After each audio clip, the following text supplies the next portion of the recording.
to another chapter of The Lost Years of Merlin.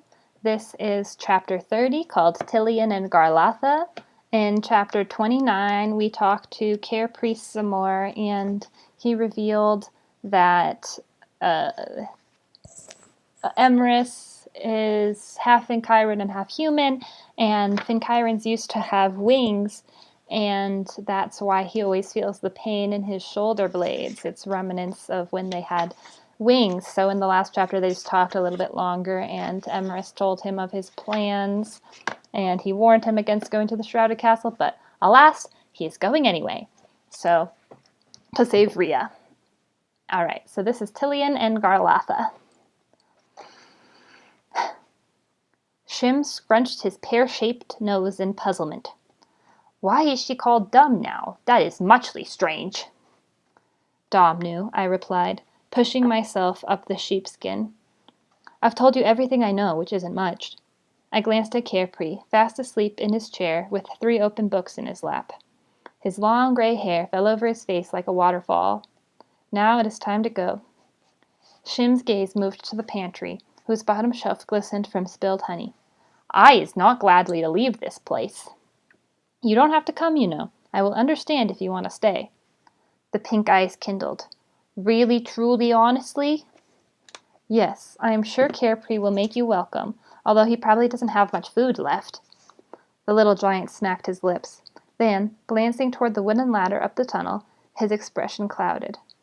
But you is going? I'm going. Now. For a few seconds, I studied the little face at my knee. Shim had turned out to be not such a bad companion after all. I took one of his tiny hands in my own. Wherever you go, may you find plenty of honey there. Shim scowled. I is not happy about going. I know. Farewell. I moved to the ladder and grasped a worn rung. Shim ran over and pulled on my tunic. But I is not happy about staying either. You should stay. Is you not wanting me? This will be too dangerous for you. Shim growled with resentment. You was not trying to say that I is a real giant, big and strong, then you begs me to come. Sadly, I smiled. Maybe so, but I like you just the way you are. The little fellow grimaced. I don't. I still wishes I'm big. Big as the highliest tree. You know, when Rhea was irked at me once, she told me, just be yourself. I've thought about it now and then. It's much easier to say than do, but she had a point. Bah! Not if you don't like the self you are being. Listen, Shim, I understand. Believe me, I do. Just try to be at home with who you are. I paused, a little surprised to hear myself say such a thing. Then, with a final look around Carepree's crowded walls of books, I began climbing up the tunnel. As I squeezed through the door in the stump, I scanned the eastern horizon. Dry, reddish soil stretched as far as I could see, broken only by the occasional scrawny tree or cluster of thorned bracken. Although no birds were around to announce the dawn, a faint line of light was already appearing above the dark hills, which stood blacker than coal. To the north of the glow, I made out 2 sharp knobs, divided by a narrow gap, the notch. Standing beside the stump, I concentrated on the formation, trying to memorize its position. I did not want to miss the notch, even by a small margin, and I couldn't be certain it would remain visible as the day progressed. Seeing my staff on the ground, I stooped to pick it up. Dew frosted its twisted top, making the wood slippery and cold to the touch. Suddenly, I noticed several deep gashes along the shaft. Teeth marks. I had no way to tell what kind of beast had made them. I only knew that they had not been there when I climbed down into Carepree's tunnel last night. I reached to close the door, when Shim's bulbous nose emerged. The little body followed, clambering through the opening. I is coming. Are you sure? I showed him the staff. Whatever chewed on this last night could still be near. Shim swallowed, but said nothing. I waved toward the dimly glowing horizon. And to find Domnu, we have to make it through that notch in the dark hills. No room for error, either. One side lies an army of goblins, to the other side lies the haunted march. The little giant planted his feet firmly. You is not leaving me. All right, then come. Hopping over the trickling stream by the stump, I strode off in the direction of the notch. Shim, hustling to keep up, followed. For the rest of that morning, if such grim, lightless hours could be called morning, we trekked across the open tundra. The soil crackled under the weight of our feet. Heading toward the notched ridge, we followed no roads or trails, though we crossed several. Yet the roads were as empty as the village that had been burned to the ground. Conversation was just as sparse as the surrounding vegetation, and almost as brittle, for both of us knew how easily we could be spotted by anyone loyal to Stangmar. Even when Shim reached into the pocket of his shirt and offered to share a hunk of ambrosia bread from Kirpi's pantry, he did so without speaking. I merely nodded in thanks, and we pressed on. As the land gradually lifted toward the dark hills, I did my best to guide us. Although the notch no longer stood out against the sky, as it did during the brief glow that had passed for sunrise, it barely remained visible. Yet it seemed to me less a sign of the route than a sign of foreboding. Suppose we somehow passed through the notch, and even made it to Stangmar's castle, only to find Ria was not there, or worse, that she was no longer alive. Every so often we encountered sparse signs of habitation, an old house here, a dilapidated pen there, yet these structures seemed as lifeless as the landscape. They sat there, rotting like bones on a beach. If anyone still lived there, they lived in hiding, and they existed somehow without trees or gardens or greenery of any kind. Then, to my surprise, I sensed a subtle splash of green ahead. Thinking it might just be a mistake of my weak vision, I concentrated on the spot. Yet the color seemed real enough, contrasting with the rusty browns and grays on all sides. As I grew nearer, the green deepened. At the same time, I detected the outlines of trees, arranged in regular rows, with some sort of fruit clinging to their boughs. An orchard, can you believe it? Shim rubbed his nose. Looks dangerously to me. And see, I pointed at a boxy shape behind the trees. There's some sort of hut in the cleft of that hill. I think we better stays away, really, truly, honestly. Whether because the green trees reminded me of the Druma, or because the hut reminded me of my days with the woman I now knew to be my mother, I felt curious to learn more. I looked down. You can wait for me here if you want. I'm going closer. Shim watched me depart, swearing under his breath. A few seconds later, he trotted to catch up to me. As he approached, I stopped and turned to him. Smelled some honey, did you? He growled. Goblins is more likely. Nervously, he glanced over his shoulder. But even if no goblins are there, they is not far away. You can be sure of that. We won't stop long, I promise, just long enough to see who lives there. As we neared the orchard, I discerned a rough stone wall bordering the trees. It was made of the same gray rock, splotched with rust-colored lichen, as the hut. Judging from the gaps and toppled portions of both, neither hut nor wall had been repaired in quite some time. Just as the crumbling wall embraced the trees themselves embraced the hut, flowing over its roof and sides with leafy branches. Beneath the boughs, several beds of green, speckled with brighter colors, thatched the ground. I crouched, as did Shim. Cautiously, we crept closer. A fresh aroma wafted over us, and the scent of wet leaves and newborn blossoms. It struck me how long it had been since I'd smelled the fragrant of living, growing plants.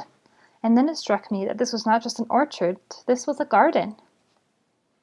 Just then a pair of shapes, as gray as the stones in the wall, emerged from the hut.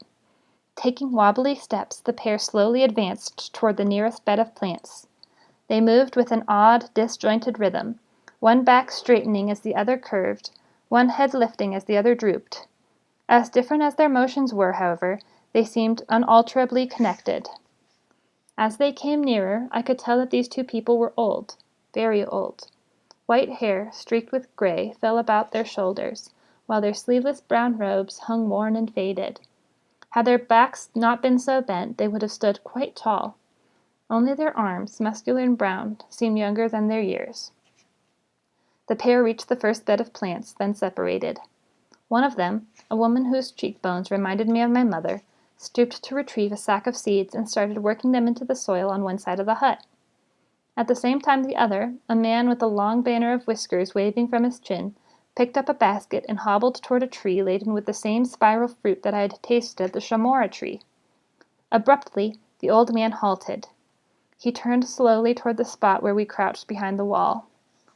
Without taking his eyes off us, he spoke in a low, crusty voice. Garlatha, we have visitors. The old woman looked up. Though her face creased with concern, she answered calmly, in a voice that creaked with age. Then let them show themselves, for they have nothing to fear. I am Talion, declared the man. If you come in peace, you are welcome here. Slowly we lifted our heads. I stood up and planted my staff on the ground. As my hand brushed over the place that had been raked by teeth only hours ago, a chill passed through me. Meanwhile, Shim rose beside me and squared his shoulders, although only his eyes and frantic hair poked above the top of the wall. We come in peace. And what are your names? Feeling cautious, I hesitated. Our names is secret, declared Shim. Nobody knows them. For good measure, he added. Not even us. One corner of Talion's mouth curled upward. You are right to be cautious, little traveler, but as my wife has said, you have nothing to fear from us. We are simple gardeners, that is all. I stepped across the wall, trying not to crush the slender yellow vegetables growing from a vine on the other side. I offered a hand to Shim, who pushed it aside and climbed over the jumble of rocks unaided. Talion's expression became serious again. These are dangerous times to travel in Finkyra. You must be either very brave or very foolish. I nodded. Time will tell which we are. But may I ask about you? If it's dangerous to travel here, it must be more so to live here. Too true. Talion beckoned to Garlatha to join him. But where could we go? My wife and I have lived here together 68 years. Our roots are deep as these trees. With a wave of their unadorned home, he added, Besides, we have no treasure. Not that could be stolen, that is. Garlatha took his arm, smiling at him. Our treasure is too big for any chest, and more precious than any jewels. Talion nodded. You are right, my lady. Leaning toward me, he grinned mischievously. She is always right, even when she is wrong. Garlatha kicked him hard in the shin. Ow! He howled, rubbing the spot. After 68 years, you should have learned some manners. After 68 years, I have learned to see right through you. Garlatha looked him full in the face. Slowly, she grinned. Yet somehow I still like what I see. The old man's dark eyes glittered. Come now, what of our guests? Can we offer you a place to sit? Anything to eat? I shook my head. We have no time for sitting, I'm afraid. I pointed toward the spiral-shaped fruits dangling from the branch. I would take one of those, though. I had that kind once before, and it was wonderful. Talion reached up and, with surprising dexterity, plucked one of the fruits with his large, wrinkled hands. As he gave it to me, he said, You may certainly have this, but you have not had its kind, the larkin, before. Puzzled, I shook my head. These grow nowhere else in Finkyra, explained the gardener, his voice solemn. Years ago, long before you were born, trees bearing them dotted the hills east of the river unceasing. But they have succumbed to the blight that has afflicted the rest of our lands, all but this one. I took a bite of the fruit. The flavor, like purple sunshine, burst inside my mouth. There is one other place this fruit still grows, and there I have eaten it before. In unison, Talion and Garlatha asked, Where? In Druma Wood, at the Shamora tree. The Shamora, smuttered Garlatha. You have truly been there, to the rarest of trees? A friend who knows it well took me there. Talion stroked his wispy beard. If that is true, you have a remarkable friend. My face tightened. I do. A slight breeze stirred from the branch above me, rustling the living leaves. I listened for a moment. I felt like a man deprived of water for days, who finally heard the sound of a burbling stream. Suddenly, Shim reached up and yanked the spiral fruit from my hand. Before I could protest, he took 2 large bites. I glared at him. Don't you know how to ask? Said the little giant through a mouthful of fruit. Garlatha's eyes shone with amusement. Turning to her husband, she said, It appears I am not the only one without manners. You are right, he answered. Hobbling a few steps away, he added with equal amusement, As always? Garlatha grinned. Her strong arms reached up to the branch, picked another spiral fruit, and handed it to me. Here, you can start again. You are most generous, especially if this is the last tree of this kind east of the Druma. I sniffed the larkin's zesty fragrance, then took a bite. Once again, my tongue exploded with sunny flavor. Savoring the taste, I asked, "How has your garden survived so well in the midst of the blight? It's a miracle." The couple traded glances. Talayan's face hardened. "It is no more of a miracle than all of these lands once were, but our wicked king has changed all of that." "It has broken our hearts to watch," said Garlotha. Her voice was cracking. "Stengmar's shroud blocks out the sun," continued the old man, "more with each passing month. For as the shrouded castle grows in power, the sky grows even darker. Meanwhile, his armies have sown death across the land. Whole villages have been destroyed.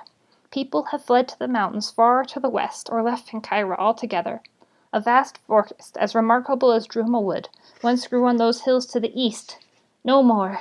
What trees have not been slaughtered or burned have retreated into slumber, never to speak again.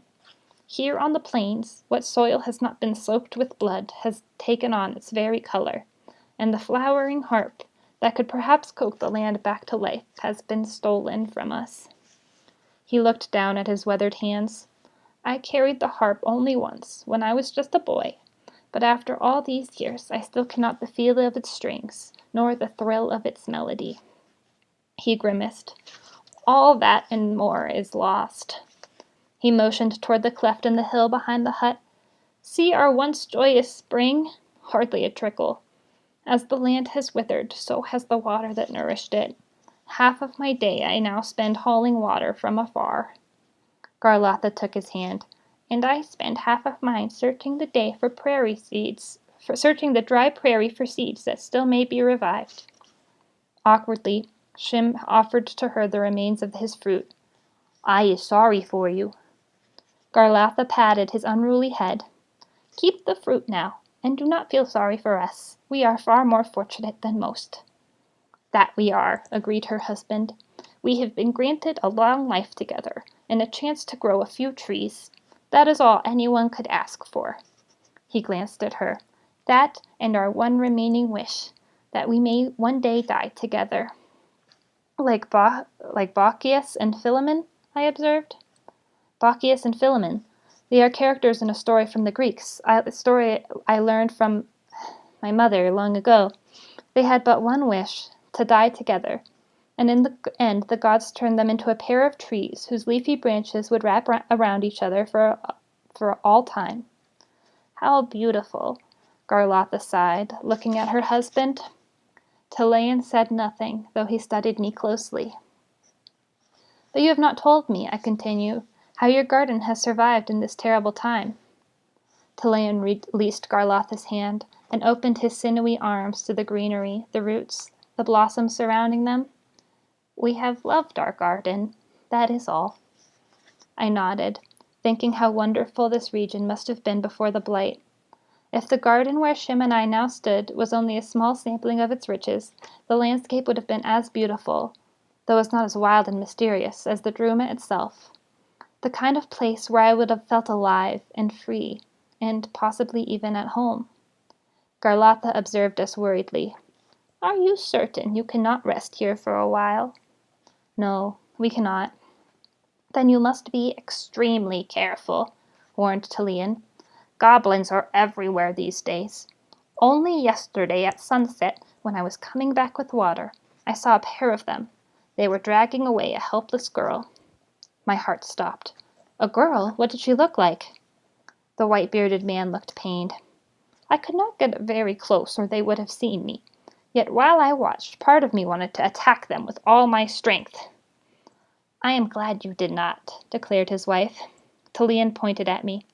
"The girl was about your age, long, curly brown hair, and she wore a suit that seemed to be made out of woven vines." Shim and I gasped. "Rhea," I whispered hoarsely. "Where were they going?" "There can be no doubt," the old man answered dismally. "They were traveling east, and since the girl was alive and all, she must be someone Stengmar wants to deal with personally." Garlotha moaned. "I cannot bear the thought of a young girl at that terrible castle." I felt for the dagger in my satchel. We must go now. Talayan extended his hand to me, clasping my own with unexpected firmness. I do not know who you are, young man, nor where you are going, but I suspect that, like one of our seeds, you hold much more within you than you show without. Garlotha touched Shim's head again. The same, I think, could be said for this little fellow. I did not reply, although I wondered whether they would have spoken so kindly to us if they had known us better. Even so, as I crossed over the crumbling wall, I found myself hoping that I might one day see them again. I turned to wave to the elderly couple. They waved back, then resumed their work. I noticed that the Galator felt warm against my chest. Peeking under my tunic, I saw that its jeweled center was glowing ever so slightly, and I knew that Kirpri's theory about the Galator was true. Okie dokie. So that was chapter 30. I love that chapter. I love that couple. I have a feeling we'll see them again. So tomorrow we will read chapter 31 at 9 p.m. Pacific time. I also uploaded all of these videos to my YouTube channel under the same name as my Twitch username. So if you ever wanted to watch all of them or catch up, or if you missed a chapter or anything, they're all uploaded there. So thank you very much for joining me. Have a good night.